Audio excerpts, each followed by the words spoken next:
नमस्कार, welcome back. मैं सुनील द्विवेदी, आपका इंग्लिश मास्टर। एक बार फिर से आपका बहुत बहुत स्वागत है आपके इस फेवरेट चैनल इंग्लिश मास्टर पर। और दोस्तों, आज हम बात करने जा रहे हैं प्रीपोजिशन क्लास 1।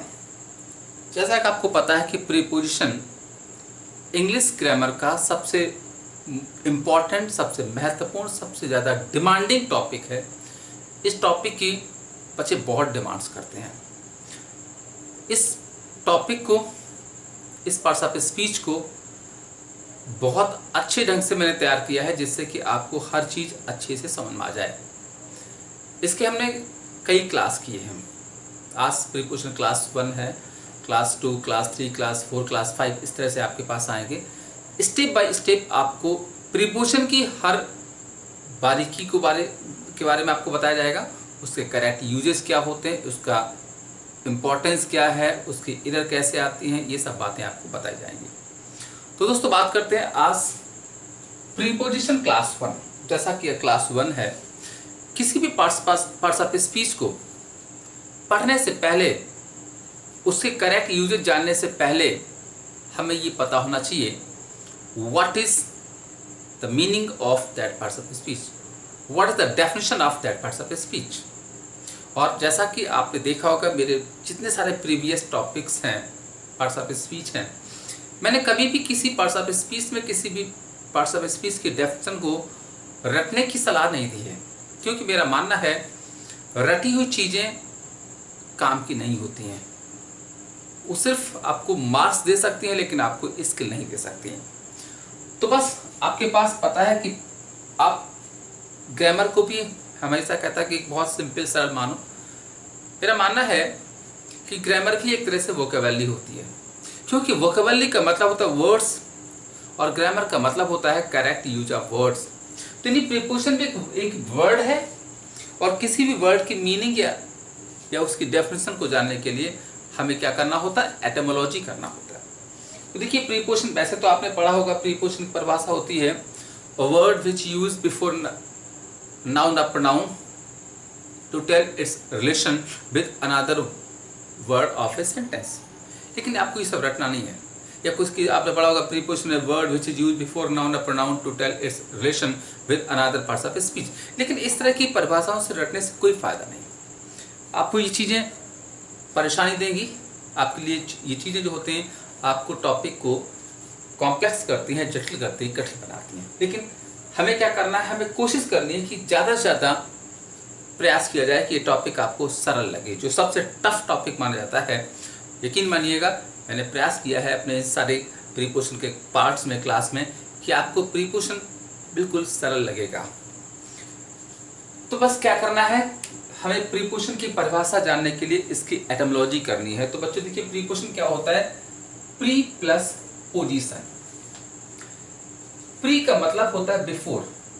देखिए, प्रीपोजिशन बनाया गया प्री प्लस पोजीशन।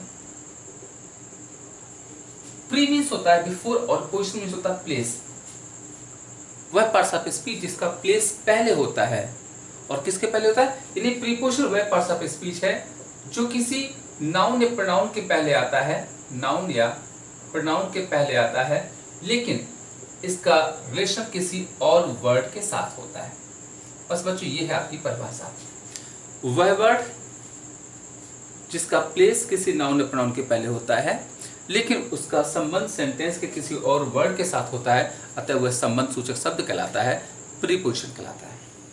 सिंपल भाषा है, फिर से समझिएगा कि वह वर्ड, देखिए फिर से करते हैं, यानी वह वर्ड, जैसे ये प्रीपोजिशन जो किसी नाउन या प्रोनाउन के पहले आता है, लेकिन उसका रिलेशन जो होता है उस सेंटेंस के किसी और वर्ड के साथ होता है, ये आपका प्रीपोजिशन कहलाता है। जैसे सेंटेंस आपका है, the book is on the table. The book is on the table. तो देखिए, यहां पर टेबल लिखा हुआ है, तो ये क्या है, नाउन है, द टेबल। और ऑन क्या है, नाउन के पहले आया हुआ है, मेज पर। लेकिन मेज पर है क्या, संबंध किसके साथ जा रहा है, इसका संबंध इसका जा रहा है बुक के साथ। तो बच्चों, ये क्या हो गया, संबंध सूचक शब्द हो गया या प्रीपोजिशन हो गया। एक और सेंटेंस देखिएगा, the cat is under the chair. अब देखिए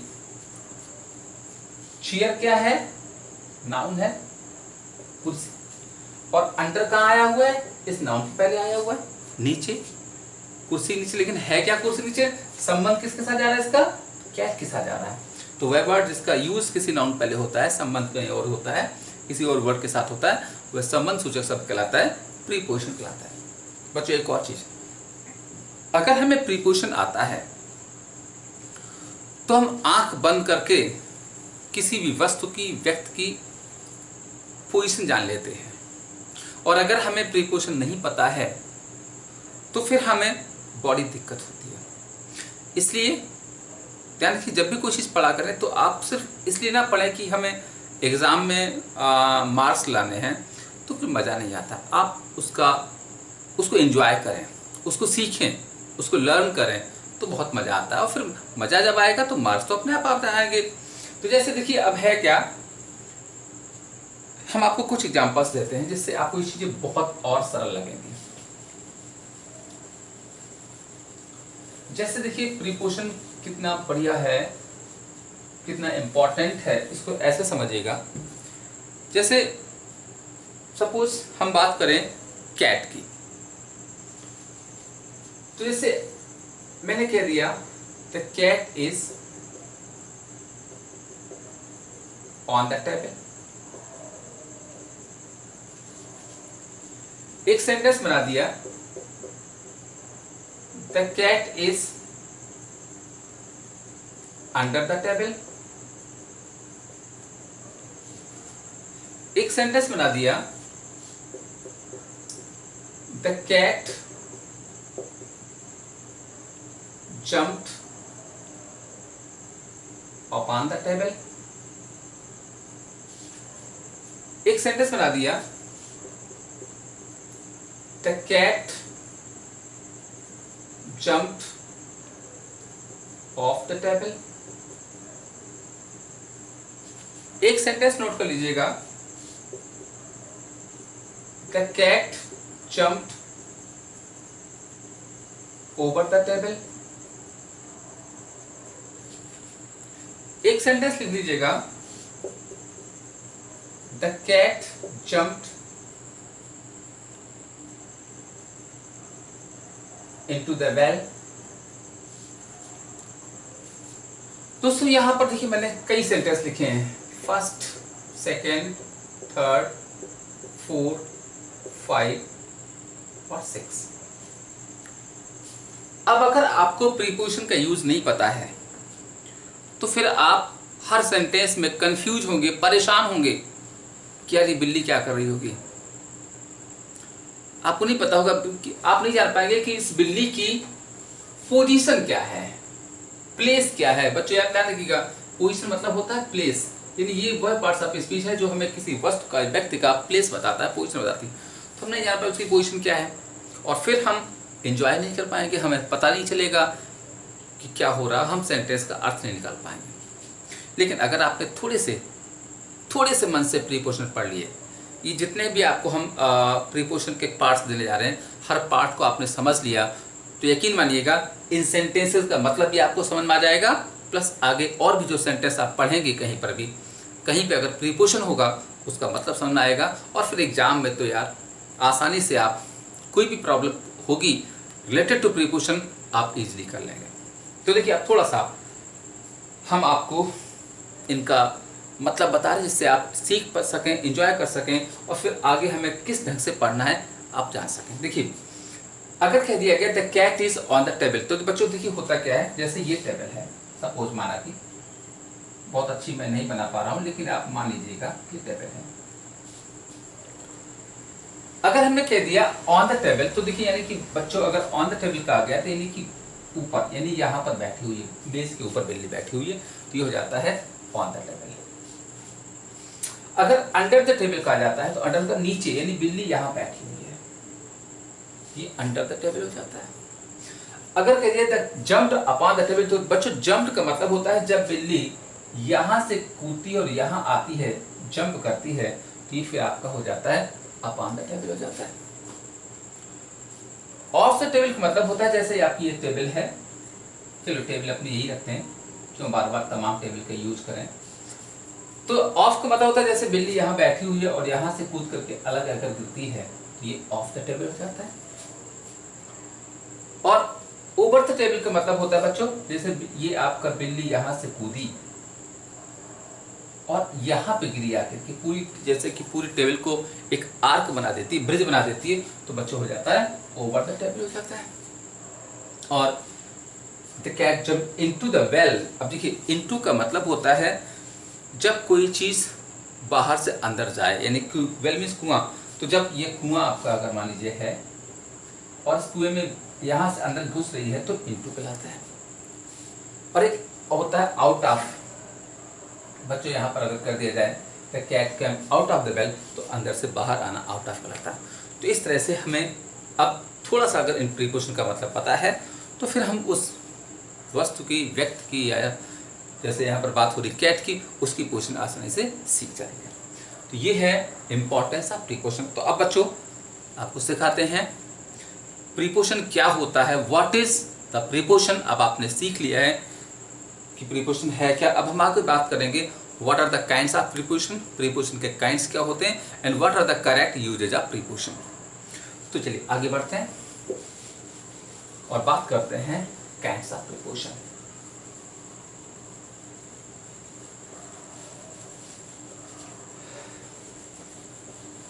तो बच्चों देखिए बात हो रही है kinds of preposition.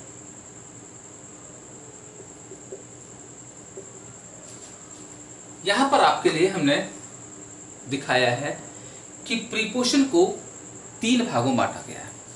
Kinds of preposition आपके सामने देखिए लिखा हुआ है, प्रीपोजिशन कितने प्रकार के होते हैं, यहाँ पर 3 पार्ट्स किए गए। First simple preposition, second compound preposition और थर्ड फ्रेज प्रीपोजिशंस। बच्चों ये जो हमने काइंड्स किए हैं यहाँ पर ये किए हैं प्रीपोजिशन की साइज के अनुसार, आकार के अनुसार, यानी आकार के अनुसार प्रीपोजिशन को 3 भागों में बांटा गया है, सिंपल, कंपाउंड और फ्रेज। अब आपको सिखाते हैं सिंपल प्रीपोजिशन क्या होता है, कंपाउंड क्या होता है और फ्रेज क्या होता है। बात करते हैं सिंपल प्रीपोजिशन क्या होता है, कंपाउंड क्या होता है, फ्रेज क्या होता है। बच्चों देखिए सिंपल प्रीपोजिशन वह होता है जो आपके मोनोसिलेबिक होते हैं। जो प्रीपोजिशन मोनोसिलेबिक होते हैं वो हमारे कहलाते हैं सिंपल, और कंपाउंड होते हैं वो जो आपके पॉलीसिलेबिक होते हैं। जो प्रीपोजिशन पॉलीसिलेबिक होते हैं वो कहलाते हैं कंपाउंड। बच्चों कंपाउंड का मतलब होता है संयुक्त। अब देखिए मोनोसिलेबिक क्या है, पॉलीसिलेबिक क्या है, इसको समझने के लिए आपको एक वर्ड समझना पड़ेगा जिसका नाम है सिलेबल। एक वर्ड की मीनिंग आपको जाननी है, सिलेबल। बच्चों सिलेबल का मतलब होता है शब्दांश। जैसे एक वर्ड होता है फ्रिज, फ्रेज का मतलब होता है वाक्यांश और सिलेबल का मतलब होता है शब्दांश। जैसे वाक्य का एक अंश होता है, वाक्य का एक पार्ट होता है, ऐसे एक शब्द का पार्ट होता है, ये होता है आपका शब्दांश और ये होता है वाक्यांश। आपको पढ़ाया गया था वाक्यांश क्या होता है, group of words that makes a sense but not a complete sense. शब्दों का वह समूह जिसका एक सेंस होता है लेकिन कंप्लीट सेंस नहीं होता है, वो फ्रेज कहलाता है। तो क्या होता है, ये एक ग्रुप ऑफ वर्ड्स होता है, लेकिन कैसा ग्रुप होता है, जिसका सेंस तो होता है but not a complete sense, लेकिन पूरा सेंस नहीं होता है। अभी ढेर सारे आपको सिखाएंगे यहाँ पर। लेकिन बात होती है सिलेबल क्या होता है। बच्चों सिलेबल होता है शब्दांश। ये सिलेबल जो होते हैं इनको जो हमारी इंग्लिश में वॉवेल्स होती हैं उसके हिसाब से बांटा जाता है। वॉवेल्स होती है मात्राएं, मात्राओं के हिसाब से बांटा जाता है। जिस वर्ड में जितनी ज़्यादा वॉवेल्स होते हैं, जितनी ज़्यादा मात्राएं होती हैं, उस वर्ड के उतने ही सिलेबल होते हैं, पार्ट होते हैं। जैसे एग्जाम्पल हम देते हैं आपको, जैसे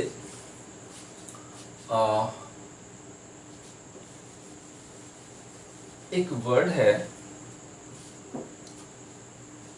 जैसे कैट, बच्चों इस कैट वर्ड में एक वॉवेल आया हुआ है ए। तो जब एक वॉवेल होता है तो ये वर्ड आपका कहलाता है मोनोसिलेबिक, क्योंकि बच्चों मोनो का मतलब होता है वन, एक शब्दांश वाला वर्ड मोनोसिलेबिक कहलाता है। अब जैसे एक वर्ड हम करते हैं फादर, तो देखिए यहां पर बच्चों फादर में ए और ई दो वॉवेल आए हुए, तो ये हमारा दो सिलेबल वाला वर्ड हो गया। और आपको पता देखिए यहाँ पर दो लिखा नहीं है, सीधा पॉली आ गया, पॉली मीन्स होता है मैनी, और आपको पता है इंग्लिश में एक के बाद सीधा मैनी होता है, बहुत होता है, तो यानी कि कई सिलेबल वाला वर्ड पॉलीसिलेबल कहलाता है। यानी जब एक से ज़्यादा हो जाएगा तो पॉलीसिलेबल कहलाएगा। तो यानी फादर वर्ड में दो वॉवेल हैं, दो मात्राएं हैं, तो ये हो गया पॉलीसिलेबल। और याद रखिएगा बच्चों, जब किसी डिक्शनरी में किसी वर्ड का जो प्रोनाउंसिएशन होता है उनको सिलेबल के हिसाब से किया जाता है और उसको उसी तरह से पढ़ा जाता है। तो जैसे फादर का जब प्रोनाउंसिएशन लिखा होगा तो यानी ध्यान रखिएगा ऐसे लिखा होता है फा और दर, इसको दो पार्ट में पढ़ा जाएगा। ऐसे एक वर्ड होता है ब्यूटीफुल,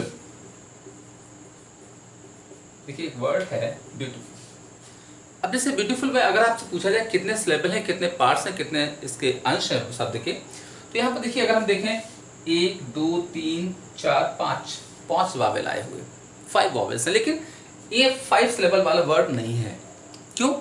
क्योंकि यहाँ पर ध्यान रखिएगा हमने बात करी है वॉवेल्स की, लेकिन हम वॉवेल की बजाय यहाँ पर अगर समझे तो मात्रा, जितनी मात्राएं बनती हैं उतने सिलेबल बनते हैं। तो यहाँ पर देखिए ब्यूटीफुल में ये ई ए यू से ए की मात्रा बनती है और वो बनती है यू, जैसे एक वर्ड बनता है यू, व्यू, यू, ये एक मात्रा बनी है। और फिर देखिए यहाँ पर लिखा हुआ टी और फिर लिखा हुआ है फुल। तो देखा होगा अगर किसी वर्ड की हिंदी में प्रोनाउंसिएशन लिखी होगी तो ऐसे लिखी होगी ब्यूटीफुल, तो ये 3 सिलेबल हो गए, तो ये हमारा वर्ड 3 और इसी के साथ पढ़ जाता है ब्यूटीफुल, ये हमारा सिलेबल है। और अगर आपने सिलेबल को यानी वर्ड को तोड़ना सीख लिया, जैसे संस्कृत में संधिविच्छेद होता है वैसे इंग्लिश में सिलेबल होता है, तो अगर सिलेबल को पढ़ना सीख लिया तो फिर आप बड़े से बड़े टफ से टफ वर्ड की सही से प्रोनाउंसिएशन कर लेंगे, सीख लेंगे। तो हर चीज़ का कहीं ना कहीं यूज होता है। तो बच्चों यहाँ पर बात अब हमें अगर आप समझ गए होंगे सिलेबल क्या होता है, तो अब देखिए बात करते हैं फिर से वही कि प्रीपोजिशन आपके 3 तरह के हैं, सिंपल, कंपाउंड और फ्रेज। तो सिंपल में क्या होता है मोनोसिलेबिक। अब देखिए जैसे मोनोसिलेबिक कैसे होते हैं, मोनोसिलेबिक वाले जो वर्ड होते हैं उनकी बात करते हैं, जैसे जिसमें एक वॉवेल होगा, जैसे इन, ऑन, एट।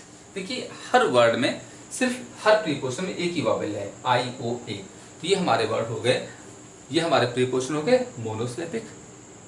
और जैसे इनटू, ओवर, अपॉन।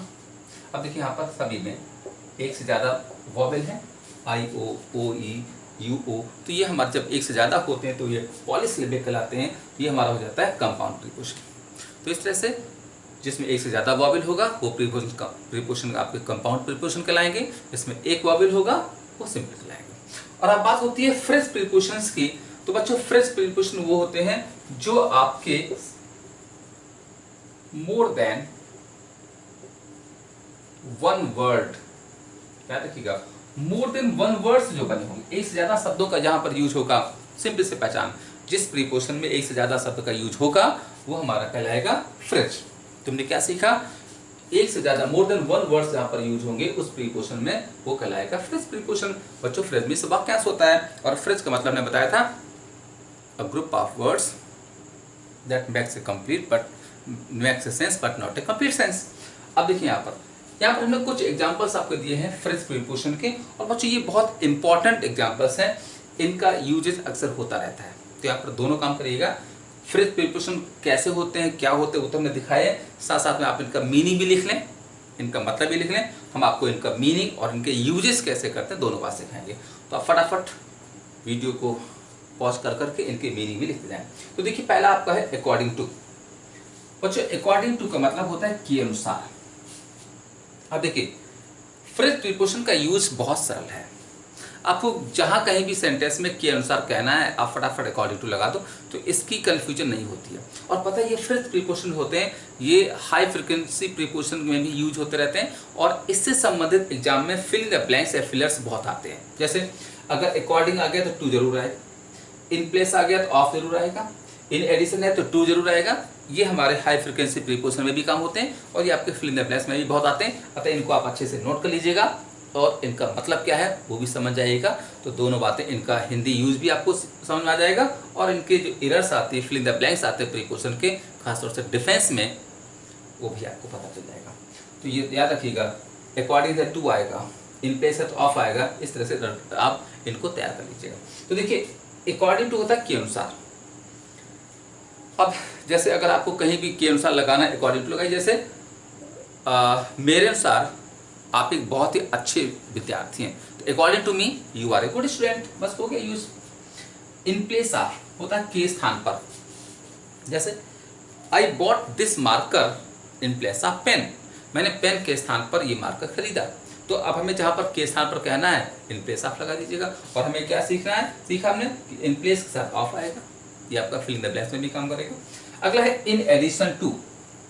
बच्चों इन एडिशन टू होता है के अतिरिक्त। जैसे इन प्लेस ऑफ होता है के स्थान पर, जैसे और जैसे I bought this marker in addition to pen, मैंने पेन के अतिरिक्त ये मार्कर भी खरीदा। तो जब की जगह खरीदेंगे तो इन प्लेस ऑफ, और के अतिरिक्त ये भी लिया और वो भी लिया तो इन एडिशन टू। और हमने क्या सीखा, इन एडिशन है तो टू आता है। अगला है अलॉन्ग विथ। बच्चों अब हमने क्या सीखा, अलॉन्ग है तो विद आएगा, और अलॉन्ग विथ होता है के साथ। अलॉन्ग विथ क्या होता है, जैसे I along with my parents have seen this movie, मैंने अपने पेरेंट्स के साथ ही मूवी देखी है। तो यहाँ पर के साथ कहना अलॉन्ग में लगाएंगे। अगला है ऑन बिहाफ ऑफ। बच्चों ऑन बिहाफ ऑफ भी होता है और इन बिहाफ ऑफ भी होता है, मतलब होता है की ओर से। ऑन बिहाफ ऑफ या इन बिहाफ ऑफ होता है की ओर से। जैसे Ramu has come on behalf of his uncle, Ramu अपने अंकल की तरफ से, अंकल की ओर से आया हुआ है। तो हमने क्या सीखा, ऑन बिहाफ है तो ऑफ आता है। इन केस ऑफ, बच्चों इन केस ऑफ को मतलब होता है की दशा में, और हमने क्या सीखा, इन केस के साथ हमेशा ऑफ आता है। ये हाई फ्रिक्वेंसी है और इसका मीनिंग क्या होगा, की दशा में। तो जहां पर हमें की दशा में, की अवस्था में कहना, इन केस ऑफ लगाएंगे। जैसे I will come in case of your need, आपकी जरूरत की अवस्था में मैं आऊंगा। अगला है इन स्पाइट ऑफ। बच्चों इन स्पाइट ऑफ मतलब होता है के बावजूद, और क्या सीखा, इन स्पाइट का हमेशा ऑफ आता है। तो हमने क्या सीखा, इन स्पाइट ऑफ होता है के बावजूद। अब जहां पर के बावजूद कहना इन स्पाइट ऑफ लगा दिएगा। जैसे in spite of hard work, जैसे कठिन परिश्रम के बावजूद राजू फेल हो गया। In spite of hard work Raju failed. अगला है बिकॉज ऑफ, के कारण। बिकॉज ऑफ होता है के कारण। जैसे बीमारी के कारण मैं स्कूल नहीं जा सका, because of illness I could not go to school. और क्या सीखा, बिकॉज है तो ऑफ आता है। इंस्टीड ऑफ, बच्चों इंस्टीड ऑफ होता है के स्थान पर। इंस्टीड ऑफ या इन प्लेस ऑफ एक ही बात होती है। जैसे I bought this marker instead of pen, मैंने पेन के स्थान पर ये मार्कर खरीदा। अगला है बाई मीन्स ऑफ। बच्चों बाई मीन्स ऑफ होता है के माध्यम से। जैसे the thief reached on the top of the floor by means of rope, रस्सी के माध्यम से फर्श पर पहुंचा। अगला है ऑन अकाउंट ऑफ, के कारण। जैसे ऑन अकाउंट ऑफ के कारण, क्या सीखा, बाय मीन्स है तो ऑफ आएगा, ऑन अकाउंट तो ऑफ आएगा। के कारण, जैसे on account of illness my sister could not succeed in the exam, बीमारी के कारण मेरी बहन परीक्षा में सफल नहीं हो सकी। इन कोर्स ऑफ होता है के दौरान, और क्या सीखा, इन कोर्स के साथ ऑफ आता है। जैसे in course of 5 years I have helped my friend Raju, मैंने अपने फ्रेंड राजू की सहायता की है। इन फेवर ऑफ, के पक्ष में, यानी कह सकते हैं these phrases are in favour of preposition, ये प्रीपोजिशन के फेवर में है। और हमने सीखा क्या, इन कोर्स है तो ऑफ आएगा, इन फेवर है तो ऑफ आएगा। ओइंग टू के कारण होता है, owing to illness my friend is absent. और क्या सीखा, ओइंग के बाद टू आता है। विद व्यू टू, के दृष्टि में। जैसे we all are aware with view to कोविड-19, के दृष्टि में। इन ल्यू ऑफ, अब ध्यान रखिए, इन लिeu है तो ऑफ आता है, इन लिeu ऑफ होता है के बदले में। जैसे dowry is in lieu of daughter share in the property, दहेज जो होता है बेटी का प्रॉपर्टी में शेयर के बदले में दिया जाता है। तो जहाँ पर के बदले में कहना है वहाँ पर इन लिeu ऑफ लगाइएगा। विद रेफरेंस टू के संदर्भ में, जैसे these are the words with reference to preposition, ये प्रीपोजिशन के संदर्भ में है। फॉर द सेक ऑफ की भलाई में, जैसे मैं अपने देश के लिए, देश की भलाई में कुछ भी कर सकता हूँ। I can do anything for the sake of my country, तो जहाँ पर की भलाई में कहना है वहाँ पर फॉर द सेक ऑफ। और सीखना क्या है, फॉर द सेक के साथ हमेशा ऑफ आता है, विद रेफरेंस के साथ हमेशा टू आता है, इन लिeu के साथ हमेशा ऑफ आता है, इन फ्रंट होता है के सामने। जैसे my house is in front of temple, मंदिर के सामने है। इन ऑर्डर टू के लिए, तो जैसे you are watching this video in order to improve your preposition, आप प्रीपोजिशन इम्प्रूव करने के लिए वीडियो देख रहे हैं तो के लिए इन ऑर्डर टू लगाएंगे। विद रिगार्ड टू के संदर्भ में होता है, और इन कंपैरिजन टू होता है की तुलना में। After watching this video you will improve your preposition in comparison to other students, तो इस तरह से हमारा इन कंपैरिजन टू लगाएंगे की तुलना में। तो दोस्तों ये हमने आपको सिखाया आज प्रीपोजिशन की क्लास 1 में।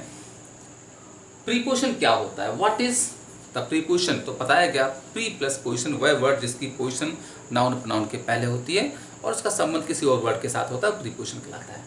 फिर आपको काइंड्स ऑफ प्रीपोजिशन में बताया गया प्रीपोजिशन को साइज के अनुसार, ध्यान रखिए बच्चों यहाँ पर बात हो रही है साइज के अनुसार, आकार के अनुसार इनको 3 भागों में बांटा गया है, सिंपल, कंपाउंड और फ्रेज। सिंपल मतलब मोनोसिलेबिक, जिसमें एक ही वॉवेल होगा, एक ही मात्रा होगी, इन, एट, ऑन। कंपाउंड का मतलब होता है पॉलीसिलेबिक, जिसमें एक से ज्यादा वॉवेल आएगा, जैसे आपका अपान, ओवर, अंडर, अबव।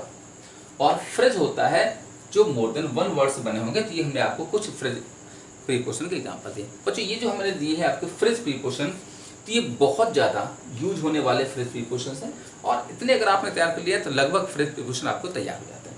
यहाँ पर 2 बातें, इनके मीनिंग से सीखने, और याद रखिएगा फ्रेज प्रीपोजिशन की जो एरर आती है बस ऐसी आती है जो आपको ये रट लेना है कि अकॉर्डिंग साथ टू आएगा, इन पे साथ ऑफ आएगा, इन एडिशन तो टू आएगा, और इससे ज़्यादा कोई दिक्कत नहीं होती। तो ये बहुत ज़्यादा यूज होती है, बहुत ज़्यादा पूछी जाती हैं, आज आप इनको तब तैयार कर लीजिएगा।